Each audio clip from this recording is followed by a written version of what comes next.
여동생의 혼인을 파토낸 오빠. 옛날 어느 마을에 옥란이란 아름다운 여인이 살고 있었습니다. 옥란은 얼굴도 예뻤지만 영리하고 손재주가 좋은 데다가 지혜롭기까지 하여 마을에서 1등 신부감인 아가씨였지요. 17이 되던 해 그녀는 중매쟁이의 중매로 멀리 떨어진 한 마을의 부잣집 아들과 혼인하기로 결정했습니다. 그런데 그 중매쟁이는 겉과 속이 다른 사람이었지요. 혼인을 며칠 앞두고서야 정혼자가 놀기 좋아하는 천하의 게으른 뱅이라는 사실을 알게 된 옥란은 하루 종일 울기만 했습니다. 당시에는 신랑 측에서는 파혼을 할 수 있었지만 신부 측에서는 파혼하지 못하였지요.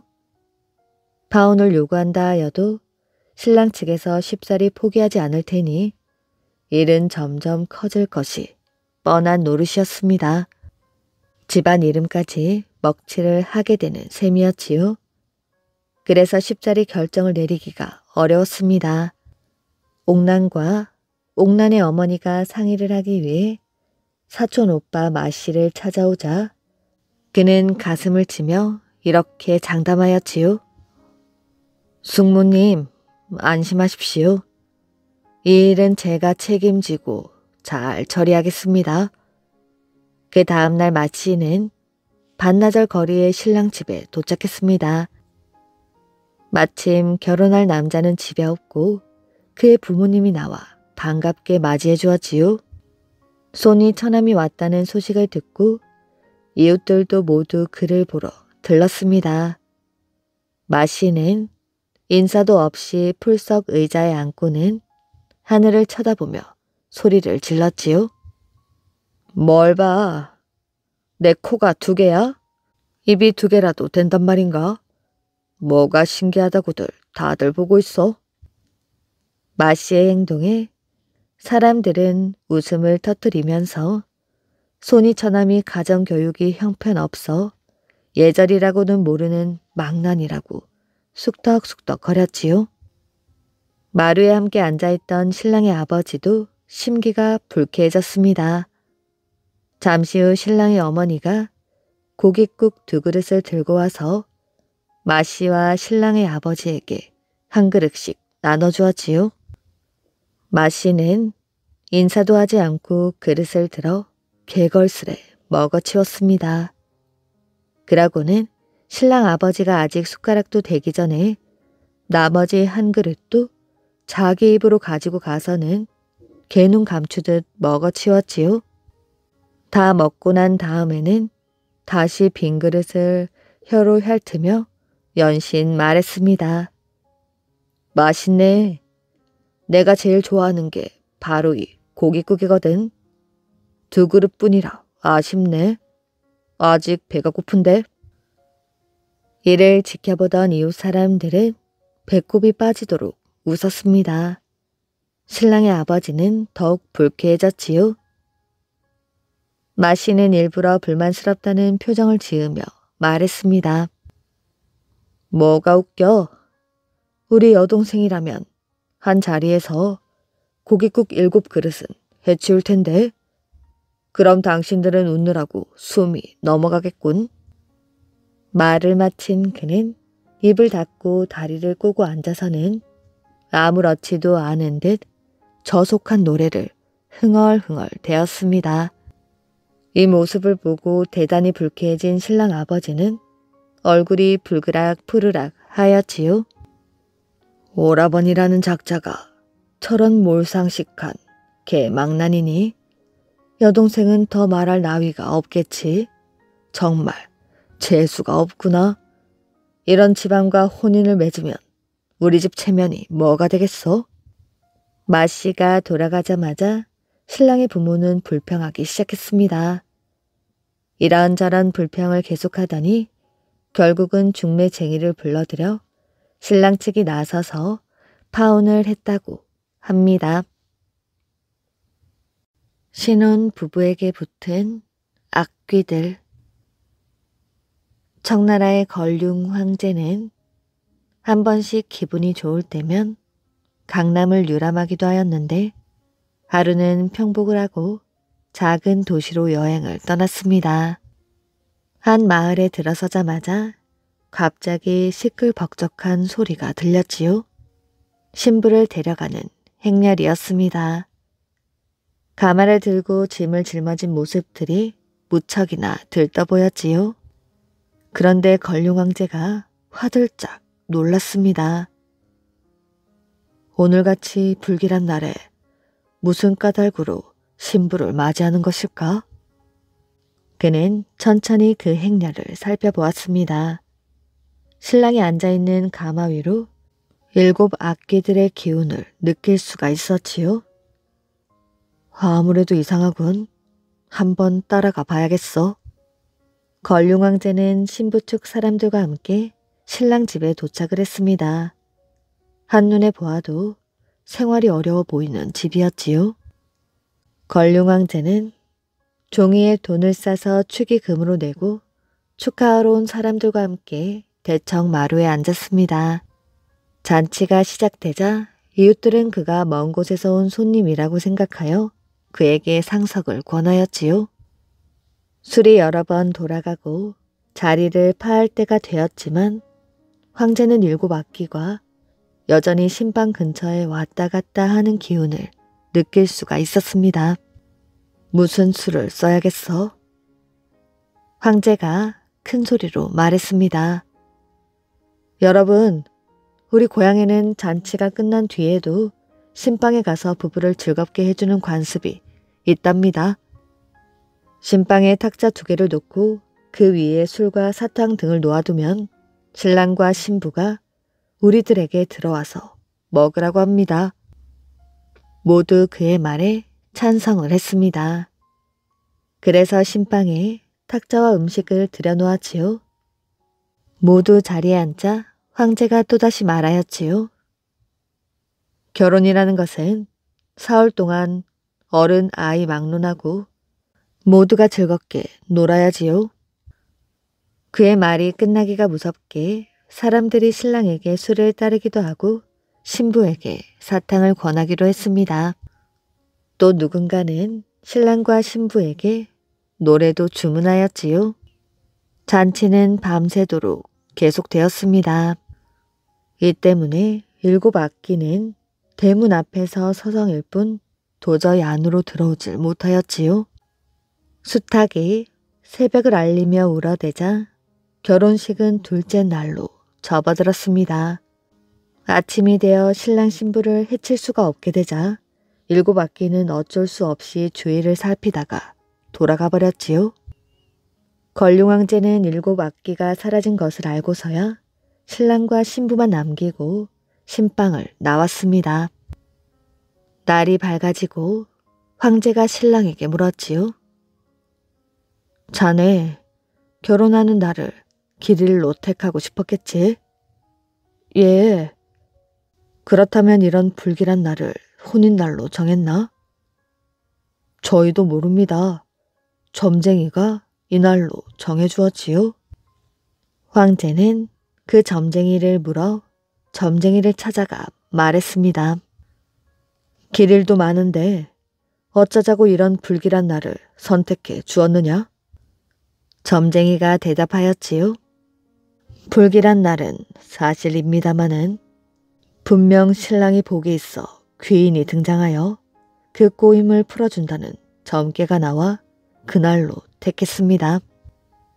황제는 점쟁이의 점괘가 참으로 영험함을 알고 그에게 은 몇 냥을 쥐어주었습니다. 그 뒤 걸륭 황제가 신방을 찾아가 사악한 길을 없애주었다는 소문이 퍼져나갔습니다. 이때부터 사람들은 신랑과 신부의 안녕을 빌기 위하여 신혼부부가 신방에 촛불을 켤 때 신방으로 들어가 한바탕 놀고 나왔다고 합니다. 죽은 공주를 만난 선비. 옛날 중국의 농서에 신도탁이란 선비가 살고 있었습니다. 그는 날마다 책을 손에서 놓지 않았지요. 어느 날 신도탁은 옹주에 학문이 뛰어난 학자가 산다는 소문을 들었습니다. 그래서 그 학자에게 배우려고 옹주를 향해 길을 떠났습니다.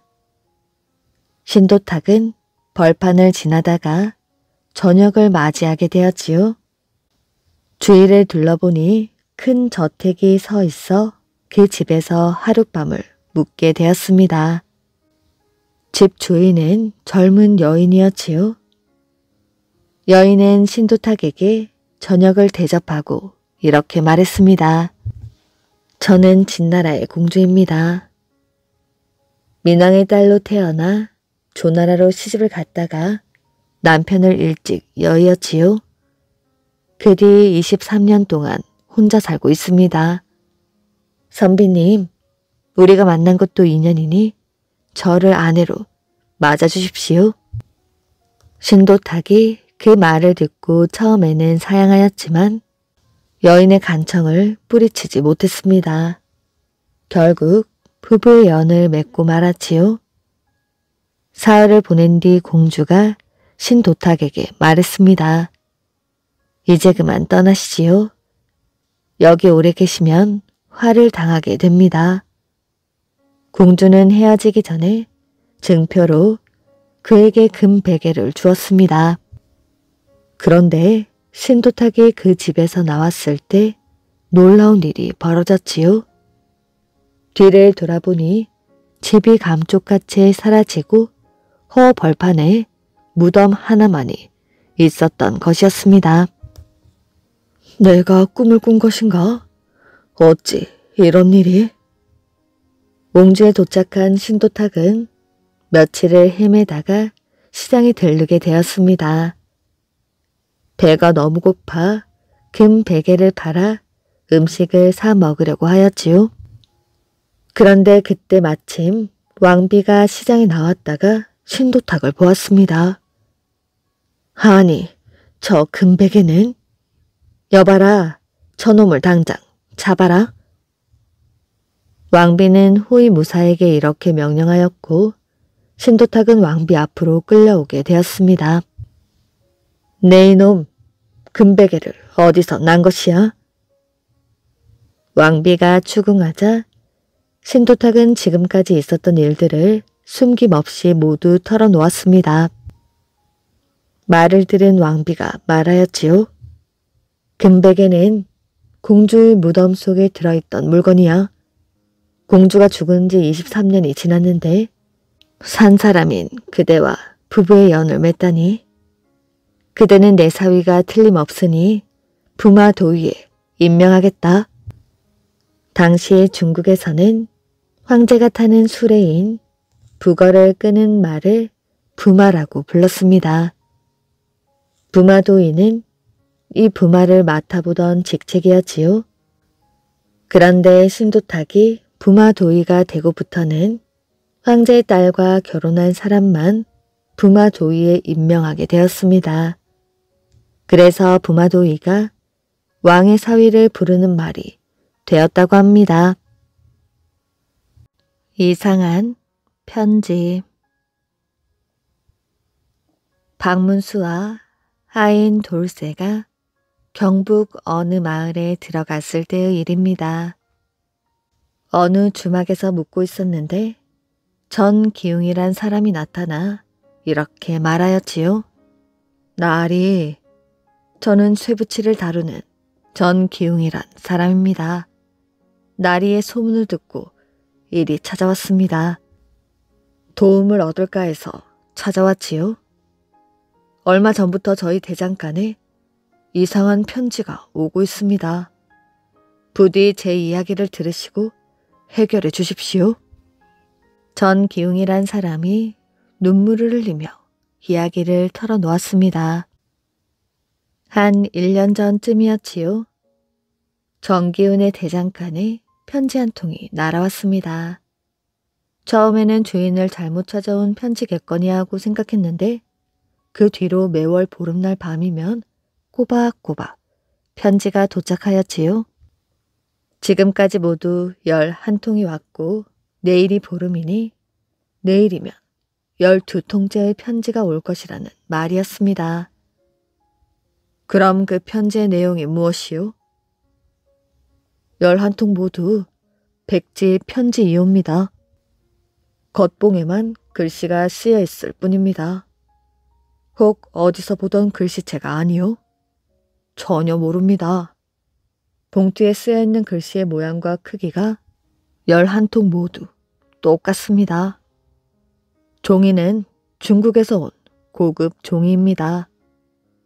혹시 그 편지를 가지고 계시오? 예, 여기 한 통을 가지고 왔습니다. 전기웅이 봉투 하나를 꺼내어 박어사에게 내밀었습니다. 다른 봉투도 이와 똑같은지요? 예, 도장을 찍은 것처럼 아주 똑같습니다. 그런데 왜 보름날마다 편지가 온다고 생각합니까? 잠시 주저하던 정기웅이 입을 열었습니다. 보름날은 전에 있던 주인이 돌아가신 날입니다. 주인이 어찌 죽었는데요? 목을 메어 죽었습니다. 자결을 했다고요? 좀 더 자세히 말해보시오. 정기웅이 천천히 말문을 열었습니다. 지금부터 2년 전의 일이지요. 이 고을에 사또가 새로 부임해 왔습니다. 사또는 이름난 장군의 후손이라고 했습니다. 임진왜란 때 이름을 떨친 장군이라는 것이었지요. 선조 임금께서는 그 장군에게 뛰어난 공을 칭찬하며 금 거북 한 마리를 하사하셨습니다. 그 금 거북은 대대로 장군 집안의 갑으로 내려오게 되었지요.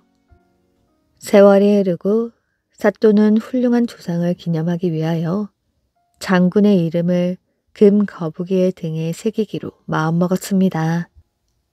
사또는 곧 그 고을에서 제일 유명한 대장간 주인을 불러들였습니다. 사또가 대장간 주인에게 금 거북을 맡겼습니다.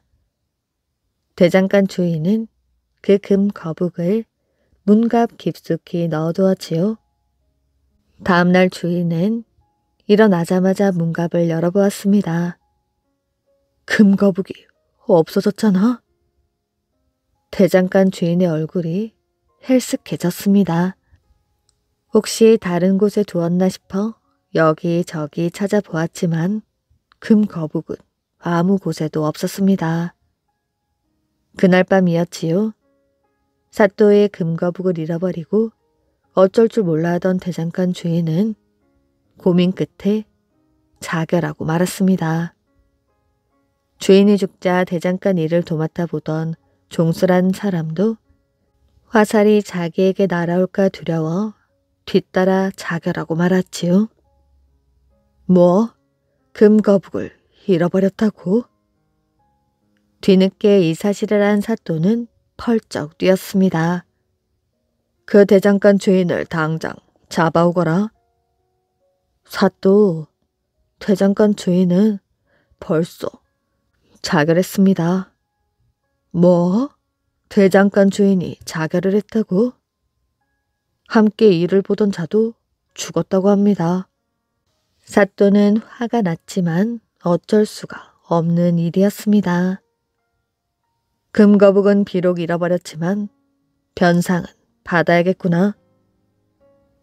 사또는 죽은 대장간 주인의 수양 동생 이동규에게서 1만 양을 받았습니다. 대신 금거북을 찾아오면 1만 양을 돌려주기로 약속하였지요. 이동규는 걱정이 태산 같았습니다. 돈이 없어서 대장간을 운영하기가 힘들었던 것이었지요. 그런데 그 사건이 터질 때까지만 해도 대장간에는 2사람의 일꾼이 더 있었습니다. 그중 한 사람이 정기용의 아버지와 덕세라는 남자였지요. 전기용의 아버지는 사건이 나자 어디론가 사라져 버렸습니다. 덕세는 이동규를 도와 가게 일을 도맡아 보았지요. 죽은 대장간 주인에게는 달래라는 딸이 하나 있었습니다.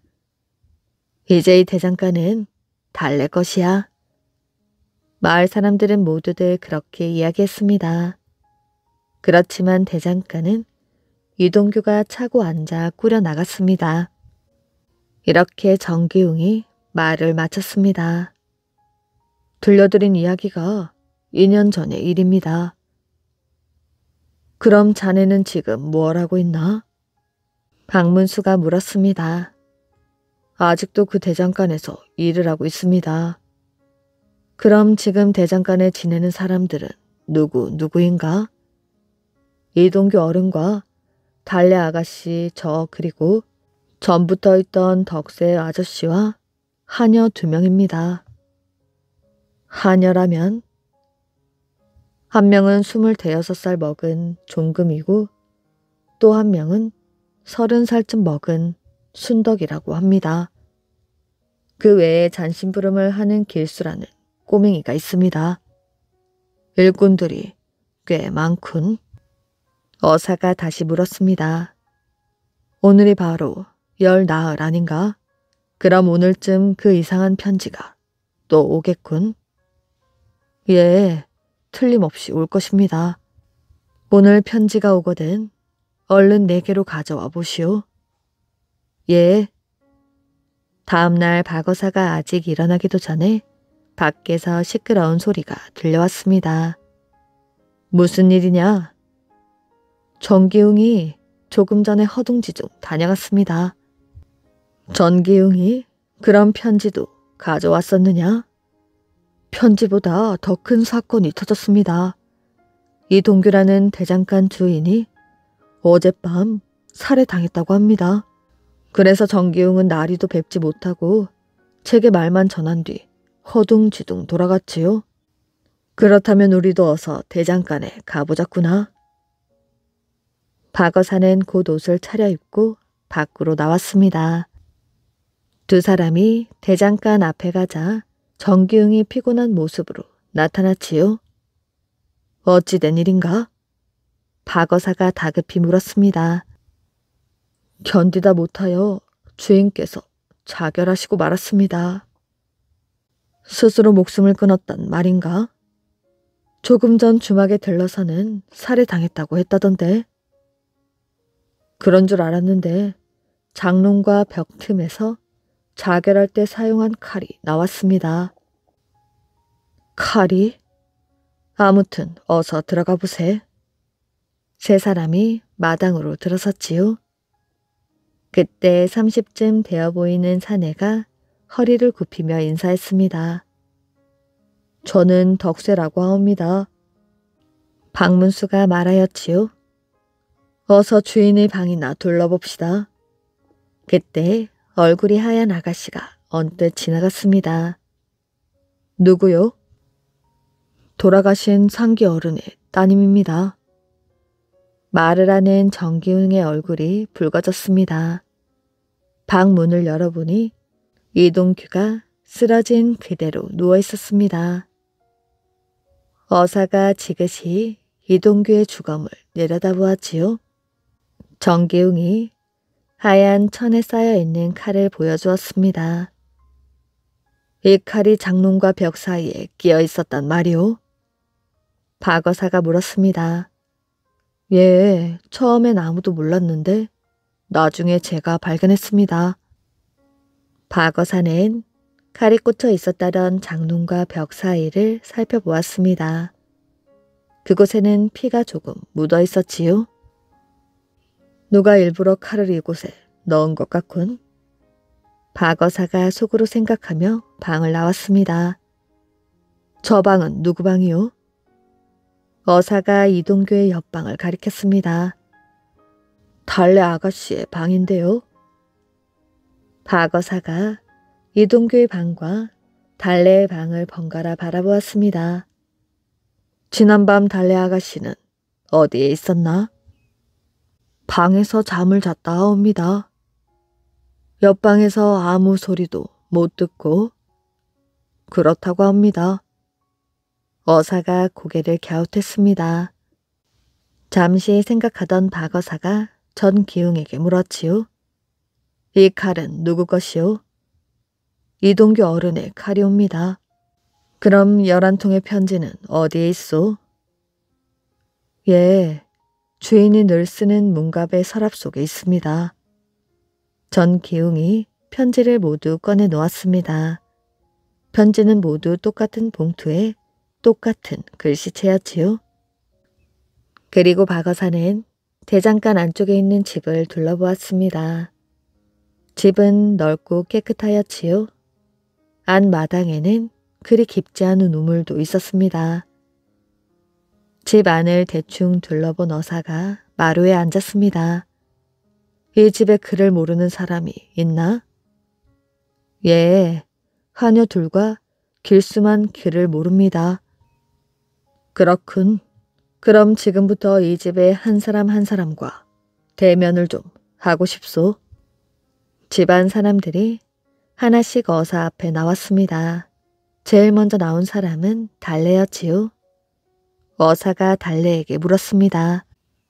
혹시 어젯밤 수상한 소리를 못 들었소? 예, 깊이 잠들면 아무 소리도 듣지 못합니다. 그런데 어젯밤에는 잠결에 무슨 신음소리를 들은 듯합니다. 그런데도 그냥 잤다고? 예, 별일이 아닌 듯해서요. 아가씨는 혹시 이동규를 미워하지 않았소? 예. 달래가 놀라는 표정을 지었습니다. 난처하면 대답을 하지 않아도 돼요. 이젠 가보셔도 좋습니다. 다음에 어사는 꼬마 길수를 불렀습니다. 길수는 평소에 누구보다도 더 많이 이동규의 방에 드나들었지요. 길수야, 맨 처음 죽은 주인을 보았을 때 그 손에서 칼을 못 보았느냐? 예, 번쩍거리는 것을 본 것 같습니다. 그래? 그럼 그 칼을 어디서 본 적이 없었니? 주인 어른이 필갑 속에서 보았지요. 양쪽에 날이 있는 것인데 늘 필갑 속에 붓과 나란히 놓여 있었습니다. 그래? 그럼 어서 가보자꾸나. 두 사람은 이동규의 방으로 갔습니다. 어서 필갑을 찾아보거라. 길수가 이동규의 필갑을 번쩍 들었습니다. 그 칼이 없어졌습니다. 어젯밤에도 있었는데. 보세요, 붓만 있잖아요. 알겠다. 너는 물러가 있거라. 어사가 다음에는 전기웅을 불렀습니다. 자네는 어디에 있었나? 제 방에서 일찍부터 잠을 잤습니다. 편지를 올 것을 생각하면 잠이 제대로 오지 않았을 텐데. 예, 그렇기도 했지만 너무 피곤해서 그만. 달래 아가씨가 이동규를 미워하지 않았나? 예? 달래 아가씨가요? 왜 놀라나? 나리, 달래 아가씨는 이번 사건에 대해 아무것도 모릅니다. 그래? 그럼 왜 자네는 필갑에서 잘 들지도 않는 칼을 꺼내어 장롱 뒤에 끼워 놓았나? 피를 살짝 묻혀서 말이지. 예? 제가 칼에 피를 묻혀서요? 내가 아까 본 칼의 집은 그냥 필갑 속에 들어있었네. 기왕 자결하려 했다면 무엇 때문에 칼을 많이 만지는 대장간에서 들지도 않는 칼로 자결을 했겠나? 전기웅은 대답하지 못하고 어쩔 줄을 몰라 했습니다. 왜 아무 말도 않지? 날이 제가 죽을 죄를 지었습니다. 어째서 그런 어설픈 짓을 한 게야? 예, 그건 달래 아가씨를 위해서였습니다. 동규 어른의 주검 옆에 칼이 없으면 우선 달래 아가씨를 의심할 것 같았습니다. 그래서 아무도 없을 때 칼에 피를 묻혀 그곳에 끼어든 것입니다. 전 정말 동규 어른을 죽이지 않았습니다. 정기웅의 말에 어사가 차분하게 대답하였지요. 자네는 쓸데없이 이 사건에 끼어들었군. 하지만 잘하면 2년 전 죽은 달래 아가씨의 아버지와 당신 아버지의 원수를 갚을 수도 있겠어. 만약 금 거북이 없어지지 않았더라면 이 집 주인도 죽지 않았고 당신 아버지가 어디론가 행방을 감추지도 않았을 테니 말이지. 전 주인이 죽은 다음 이 대장간을 마음대로 움직인 실질적인 주인은 누구였소? 그건 동규 어른이었습니다. 그렇다면 혼자 이 대장간을 좌지우지하는 이동규를 미워할 사람은 누구겠소? 그건 잘 모르겠습니다. 모르겠다. 바로 당신도 그 중 한 명이 아니오. 또 있소. 전 주인의 딸 달래도 그렇소. 박 의사의 말에 정기웅은 말문이 막혔습니다. 아무튼 당신은 물러가 있으시오. 정기웅이 물러가자 다음은 두 하녀를 불렀습니다.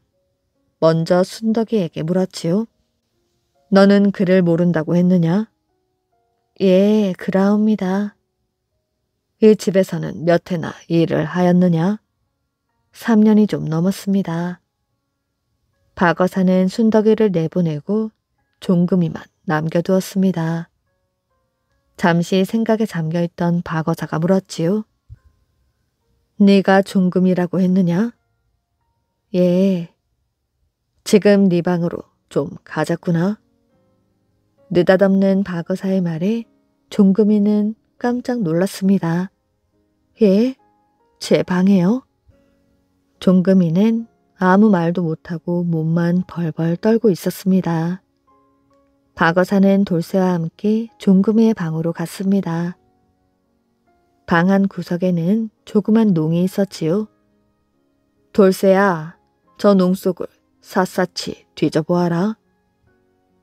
돌쇠가 농 속에 있는 물건들을 하나하나 꺼내보았습니다.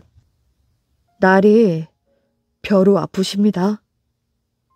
돌쇠가 얌전히 개켜진 저고리와 치마 속에서 벼루와 붓을 찾아내었습니다. 종금이가 얼굴이 창백해지며 쓰러질 듯 하였지요. 돌쇠가 서둘러 농 속을 더 뒤져보니 깨끗한 봉투 2개가 나왔습니다. 봉투에는 아무 글씨도 쓰여 있지 않았지요. 그리고는 또 다른 봉투를 찾아내었습니다. 이번 봉투는 아주 낡은 것으로 글씨까지 쓰여 있었지요. 어사가 종금이를 똑바로 내려다보았습니다. 너는 그를 모른다. 그래서 몇 년 전에 주인에게 온 편지 봉투를 훔쳐 그 위에 새 봉투를 놓고 글씨를 그렸지. 그것도 10번이나. 그래서 11개의 봉투는 글씨가 모두 똑같았다. 그렇지. 왜 이런 짓을 하였는지 똑바로 말하거라. 아닙니다. 저는 절대 주인 어른을 죽이지 않았습니다. 그렇다면 왜 이 봉투를 보냈는지 바른 대로 말하거라. 예, 사실은 아버지의 원수를 갚으려고요. 뭐? 네 아버지가 누구길래? 2년 전에 주인 어른과 함께 자결하신 종수님입니다. 뭐? 종수가 네 아버지였다고? 예, 저의 아버지이십니다. 종수는 자식이 없다고 했는데 좀 더 자세히 말해보아라. 종수는 원래 자손이 한 명도 없는 것으로 알려져 있었지요. 그런데 사실은 종수와 가깝게 지내던 술집 여자와의 사이에 남몰래 딸을 하나 두고 있었습니다.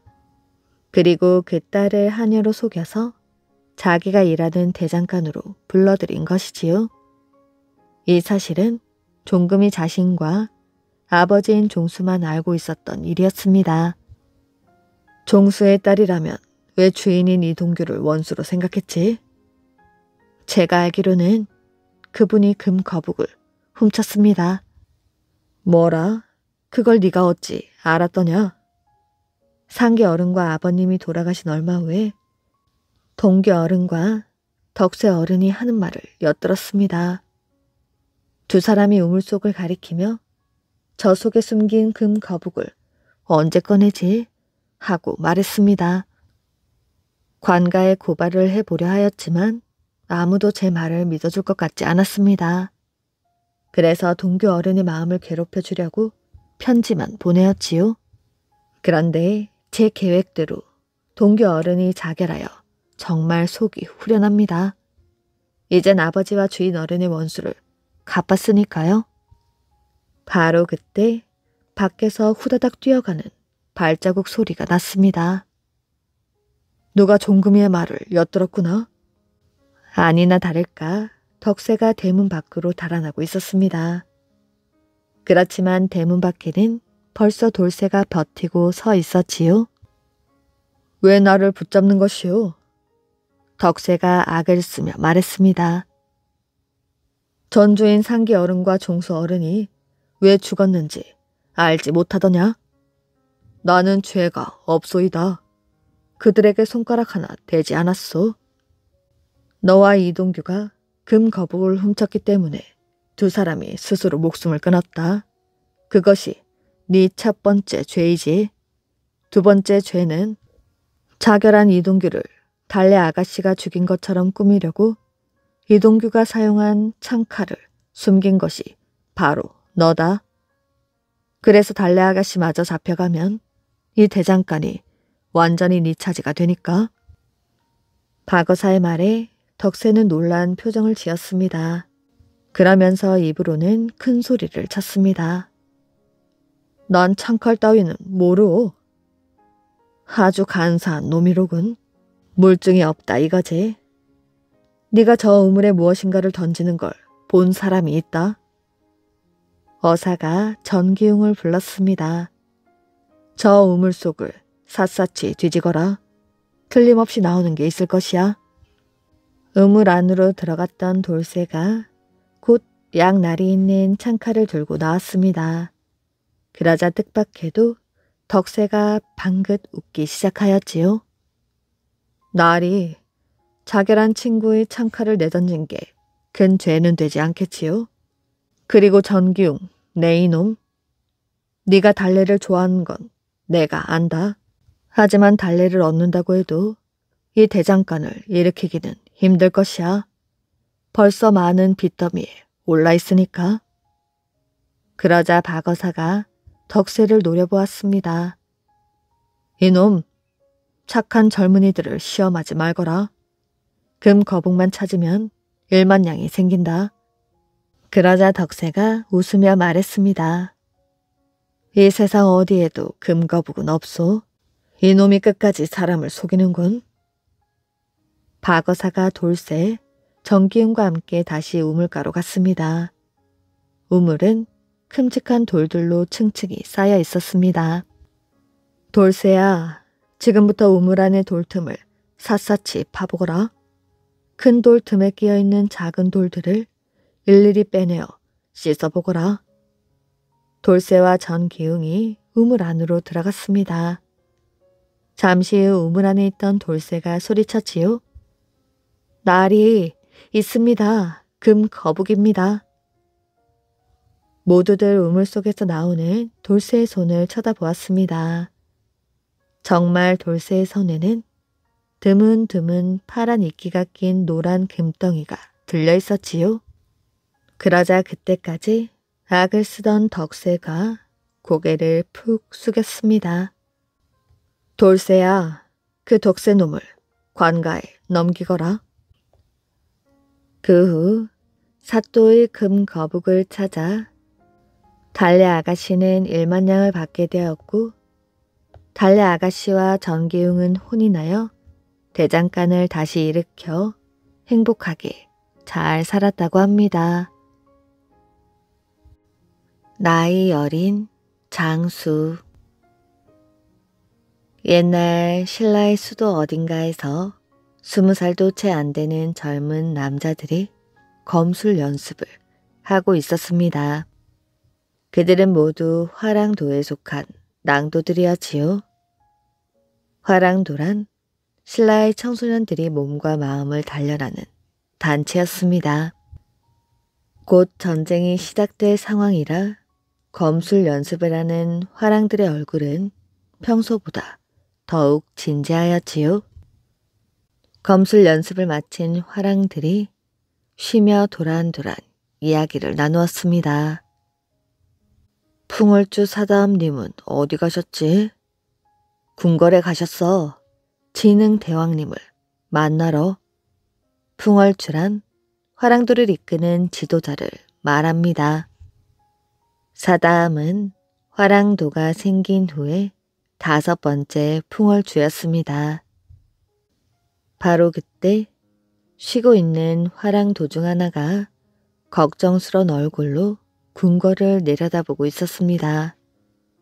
그의 이름은 무관랑, 낭도들 중 사다함과 가장 친한 사이였지요. 그는 사다함 때문에 걱정이 많았습니다. 사다함이 얼마 전 그에게 이런 말을 하였지요. 이사부 장군이 이끄는 신라군이 대가야를 칠 준비를 하고 있어. 나는 이번 전투에 낭도들을 이끌고 선봉에 서고 싶어. 무관랑은 두려운 생각을 떨치려고 고개를 흔들었지요. 그때 궁궐에서는 진흥왕이 머리를 숙인 사다함에게 물었습니다. 네 나이가 이제 몇이냐? 16이옵니다. 아직 어리군. 이번 대가야 정벌은 이찬 이사부가 지휘하는 병사들이 맡을 것이다. 화랑도는 훗날 다른 기회에 참전토록 하라. 저희 화랑도는 비록 전투 경험은 적사오나 전쟁터에서 절대 물러서지 않는 높은 기상이 있습니다. 어린 저희가 선두에 서면 신라군의 사기는 더욱 올라 대가야를 정복할 수 있을 것입니다. 진흥왕은 사다함의 말에 고개를 끄덕끄덕했습니다. 그래도 진흥왕은 여전히 결정을 내릴 수가 없었지요. 진흥왕은 한참을 생각하다 말했습니다. 화랑도의 출전을 허락하마. 풍월주 사다함을 장수로 임명한다. 사다함은 이찬 이사부를 도와 대가야 정벌에 나서도록 하라. 승리로 대왕님의 은혜에 보답하겠습니다. 이날 사다함은 부대를 총지휘할 이찬 이사부를 만났습니다. 이찬은 신라에서 2번째로 높은 벼슬이었지요. 이찬 이사부는 신라의 영웅이었습니다. 이사부가 사다함에게 말하였지요. 대왕께서 출전을 허락하셨으니 내 너를 데리고 가마. 하지만 명심하거라. 용기 있게 싸우되 무모하게 싸우지는 말거라. 싸워서 이기는 것에도 여러 방법이 있지. 가장 좋은 방법은 싸우지 않고 적을 이기는 방법이다. 많은 피를 흘리고 이기는 것은 가장 나쁜 승리이지. 명심하겠습니다. 562년 9월 이사부가 이끄는 신라군과 사다함이 이끄는 화랑도는 왕경을 떠나 대가야의 수도인 고령을 향해 떠났습니다. 사다함이 이끄는 화랑도 병사는 1000여 명이었지요. 원정을 떠나는 병사들은 대가야에 대한 이런저런 이야기를 했습니다. 대가야는 만만치 않은 나라야. 금관 가야는 우리 신라의 공격이 겁나 먼저 항복했지. 그런데도 대가야는 끄떡하지 않고 있어. 대가야에선 철이 많이 난데 그래서 병사들의 칼과 창이 무척 강하다는군. 이때 한 병사가 말했습니다. 그나저나 화랑도들은 왜 이번 전쟁에 나선 거야? 참전시켜달라고 왕에게 졸랐다지. 저런 애송이들이 전쟁에 대해 뭘 안다고. 며칠을 행군한 신라 군대가 마침내 대가야성 입구인 망산고개 아래에 도착했습니다. 고개에서 대가야성까지는 아주 가까운 거리였지요. 이사부가 사다함을 불렀습니다. 우린 기습 공격을 할 것이야. 화랑도가 선두에 나서거라. 신라 기병 4000명이 뒤를 따를 것이야. 명령을 받은 사다함은 말 등을 때리며 선두를 향해 달려갔습니다. 그 뒤를 무간랑이 따랐지요. 선두에 도착한 사다음이 화랑도들에게 소리쳤습니다. 우리가 선두에 설 것이다. 공격 명령을 내리면 돌진의 고개를 넘거라. 고개를 내려갈 때에는 창과 칼을 높이 들고 고함을 지르며 돌진하라. 화랑과 병사들은 칼과 창을 하늘로 높이 쳐들며 소리쳤습니다. 풍월주의 뜻에 따르겠습니다. 사다함은 지휘관을 상징하는 깃발을 말 안장 위에 꽂고 칼을 들었습니다. 화랑도와 신라 기병이 탄 말이 일제히 고개를 향해 올라갔지요. 번개처럼 사다함이 칼을 들고 고개 아래로 내려갔습니다. 무간랑과 화랑도들도 그 뒤를 따랐지요. 성으로 쳐들어오는 신라군을 바라보던 대가야왕 도설체는 신라군의 거침없는 기세에 얼굴이 어두워졌습니다. 대가야 병사들도 공포에 사로잡혀 있었지요. 활을 쥔 손이 벌벌 떨렸습니다. 사다함과 화랑도들은 성을 향해 화살 공격을 퍼부었지요. 불화살도 날렸습니다. 일부 화랑들은 성문을 부수기 시작했습니다. 겁을 먹은 대가야 병사들은 저항하지 못하고 우왕좌왕했습니다. 신라의 기습 공격을 예상하지 못했기 때문이었지요. 백성들과 병사들은 성 뒷문으로 달아나기 시작했습니다. 성문을 뚫었다. 성 안으로 진격하라. 신라 병사들이 말을 앞세우고 성 안으로 들어갔습니다. 신라군은 저녁 무렵 성을 완전히 점령할 수 있었지요. 왕은 포로가 되었고 500년이 넘는 역사를 가진 대가야는 신라의 차지가 되고 말았습니다. 전투가 끝난 뒤 신라 병사들은 그 누구도 화랑도들을 애송이라고 놀리지 않았습니다. 사다함, 너는 대가야 정복에 큰 공을 세웠다. 상으로 포로 300명을 주겠다. 너희 노비로 삼도록 하라.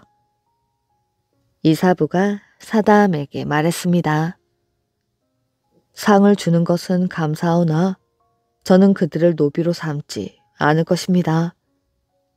대가야 사람들도 이젠 신라의 백성이옵니다.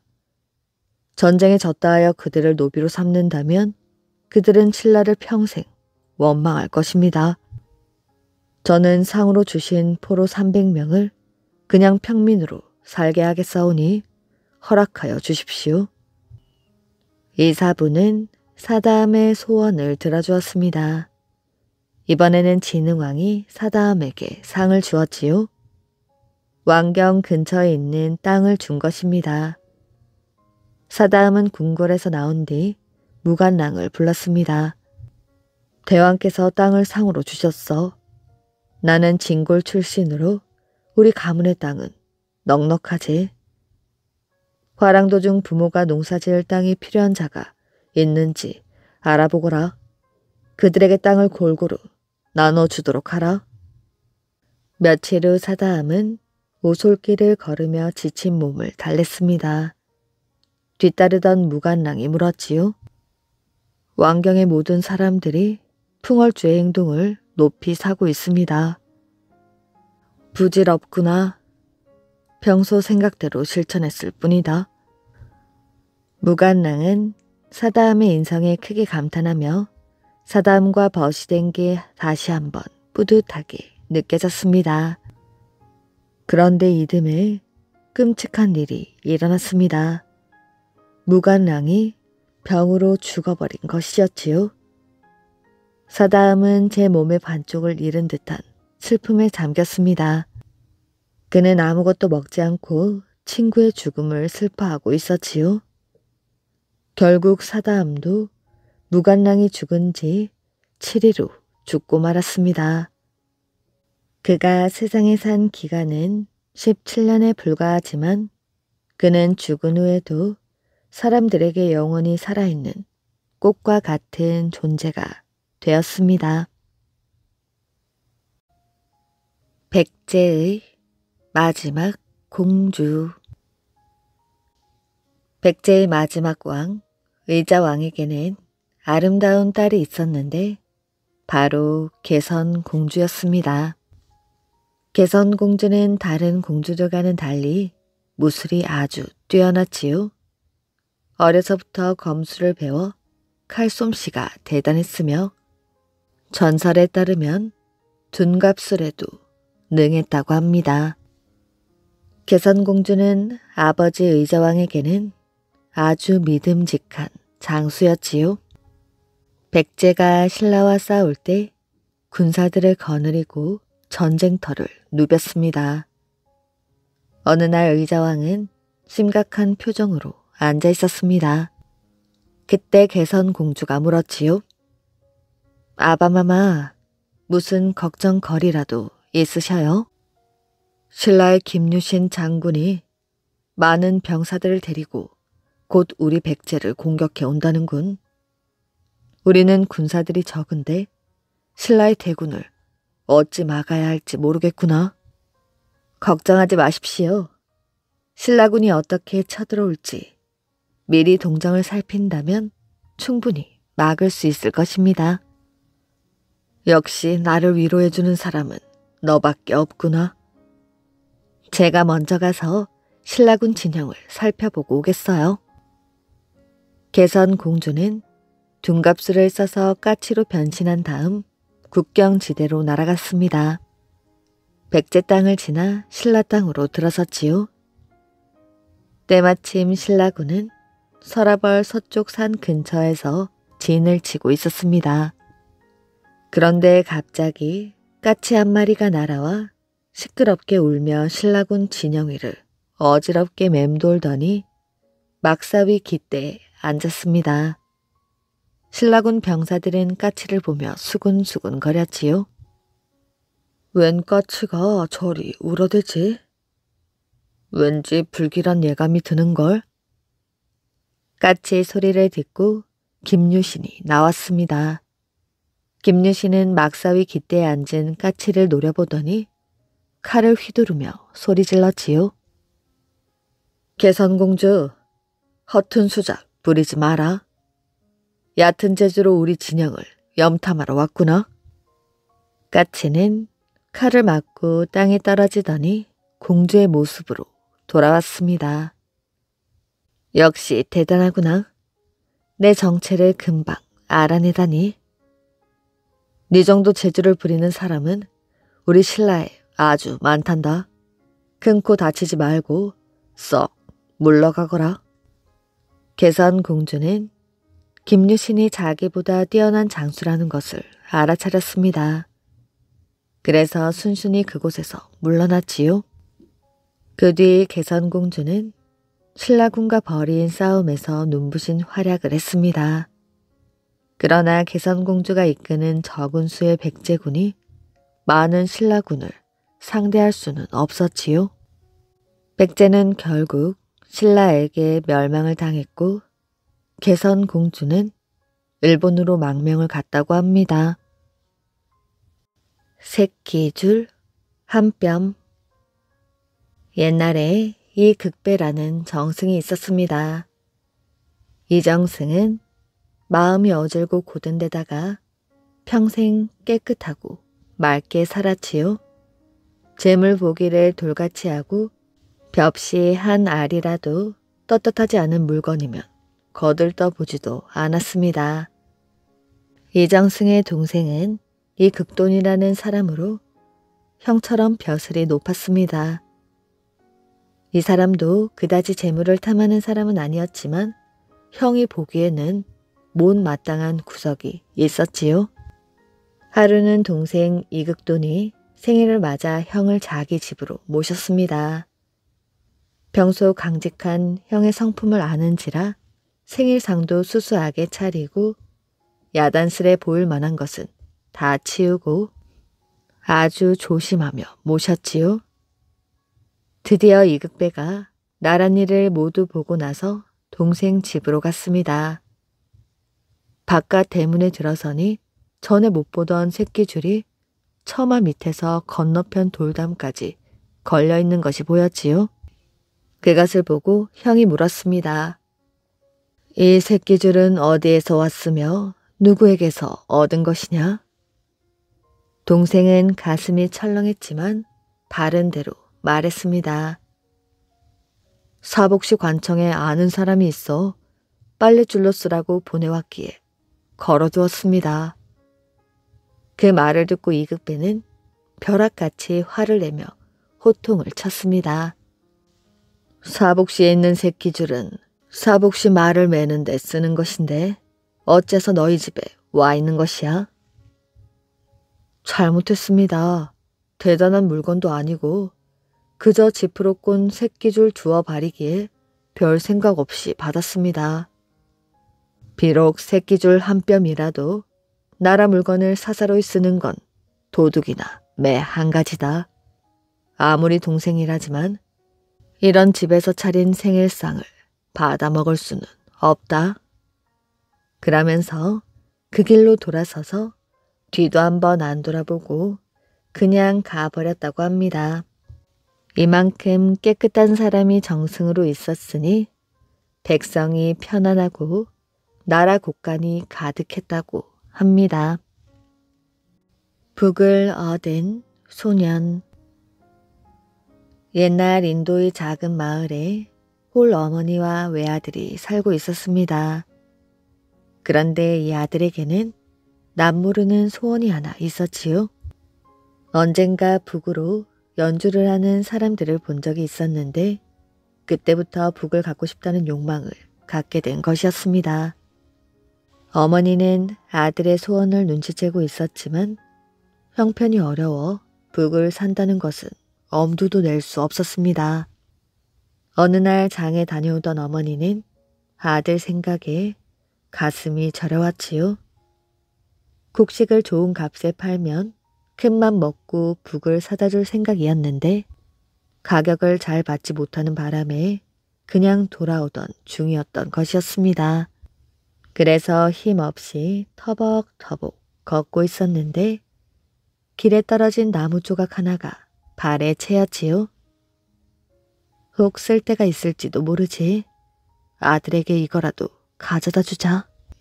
어머니가 나무 토막을 가져와 아들에게 건네주자 아들은 고맙다고 인사하며 받았습니다. 어느 날 아들이 길을 가는데 할머니 한 분이 화덕 앞에서 눈이 빨갛게 되어 울고 있었지요. 할머니 왜 우세요? 불이 잘 안 붙어서 연기 때문에 그런단다. 불 피우는데 이게 도움이 될 것 같네요. 소녀는 나뭇가지를 내밀었습니다. 할머니는 얼른 불을 피워 빵을 구워 소년에게 주었습니다. 빵을 들고 조금 가다 보니 옹기장이 아내가 우는 아기를 달래느라 진땀을 빼고 있었습니다. 아주머니, 아기가 왜 우나요? 배가 고파 그런단다. 아기를 달래는데 이게 도움이 될 것 같네요. 소녀는 얼른 빵을 내밀었습니다. 옹기장이의 아내는 고마워하며 커다란 항아리를 주었지요. 소년이 항아리를 들고 조금 가다 보니 아저씨와 아주머니가 큰 소리로 싸우고 있었습니다. 아저씨, 왜 싸우세요? 우리는 빨래를 해서 먹고 사는데 방금 저 여자가 빨래 삶는 그릇을 깨버렸단다. 어떻게 먹고 살지 막막하여 싸운단다. 그렇다면 이것이 도움이 될 것 같네요. 소녀는 가지고 있던 항아리를 건네주었습니다. 아저씨는 고맙다며 외투 한 벌을 주었지요. 소년이 외투를 들고 가는데 물에 젖어 덜덜 떨면서 말을 끌고 가는 사람을 만났습니다. 아저씨, 왜 이렇게 젖으셨나요? 친척 결혼식에 가는 길에 강도를 만났지 뭐야. 내 옷과 돈을 빼앗고 나를 강물에 빠뜨렸단다. 그렇다면 아저씨에게 이게 도움이 될 것 같네요. 소녀는 외투를 선뜻 건네주었지요. 고맙다. 대신 이 말을 가지거라. 강도가 버리고 갔는데 말을 못하는 나에게는 필요가 없단다. 말을 끌고 가는데 결혼식을 치르려고 모여있는 무리를 만났지요. 그런데 신랑 얼굴에 근심이 가득했습니다. 왜 그리 근심스런 얼굴인가요? 신랑이 타고 갈 말이 도착하지 않아서 늦을까봐 걱정이란다. 그럼 이 말이 도움이 될 것 같네요. 소녀는 말 고삐를 선뜻 내주었습니다. 네 덕분에 늦지 않게 결혼식에 갈 수 있겠구나. 자 받으렴. 고마워서 주는 거란다. 그러면서 신랑이 내민 것은 바로 북이었습니다. 신랑은 조상 대대로 북을 만드는 장인 집안 사람이었던 것이었지요. 소녀는 북을 받아들고 한달음에 집으로 뛰어갔습니다.